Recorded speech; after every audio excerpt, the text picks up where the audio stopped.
Guingamp, étonnante ville des Côtes-d'Armor qui semble vivre au-dessus de ses moyens. Elle accueille une gare de TGV malgré son emplacement à 30 km de Saint-Brieuc et surtout malgré ses 8774 habitants seulement. Même paradoxe au stade du Roudourou et ses 16 000 places, presque le double du nombre d'habitants.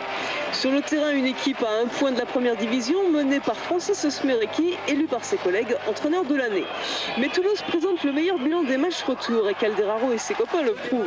Et après on peut plus jouer, nous presse. Bien vu, le milieu de terrain de Guingamp souffre de l'absence de Carnot, souvent dernier passeur de l'équipe, et Toulouse réussit les seules actions de la première période. Centre de Calderaro pour Paillard, la cage de Hugues n'est pas loin.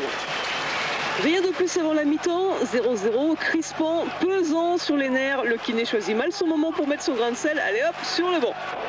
Toulouse concède un coup franc pour faute de main. Michel glisse à Guivarch le long du poteau de Montagny. Charlie, alias Charles-Édouard Corridon, en liberté pour une démonstration de style. La tête, la cuisse, le pied, tout y passe. 22 ans et la promesse du talent.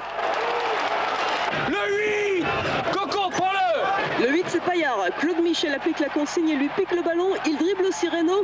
La voie se dégage jusque devant Philippe Montagnier. Il le bat aussi, Claude Michel. Il réussit à ouvrir le score pour l'en avant Guingamp.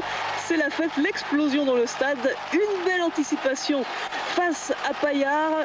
Contre réussi. Pierre Reynaud se jette en deuxième rideau. Ça passe encore. Il choisit maintenant l'angle le plus risqué, celui vers la droite, l'angle fermé près du gardien. Et Claude Michel s'offre à 24 ans sa plus belle émotion sur un terrain. Voici le héros de la soirée.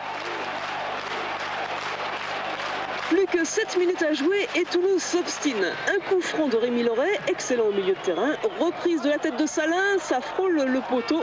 Quasiment la même action de l'autre côté. Cloarec pour Guivarch. La même tête et la frustration identique. Dernier espoir pour Toulouse. Corner de Loret, tête de Calderaro pour piqueur. Angelo Hugues s'interpose. Guingamp gagne 1-0. Toulouse accuse le coup et Francis Smerecki s'éclipse du terrain pour laisser ses joueurs entre eux. Dans la foulée de la montée de National 1 en D2, avec le parcours que l'on fait avec les grosses équipes, notamment Toulouse ce soir, Marseille, Nancy au départ, je crois que ce que les joueurs viennent de réaliser, c'est totalement fabuleux et au départ on pensait que c'était irréalisable.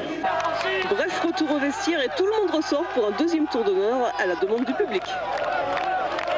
On doit bien aux supporters parce qu'ils nous ont supportés toute cette saison et je crois que c'est une super aventure pour tous les joueurs parce qu'on a mérité cette première division.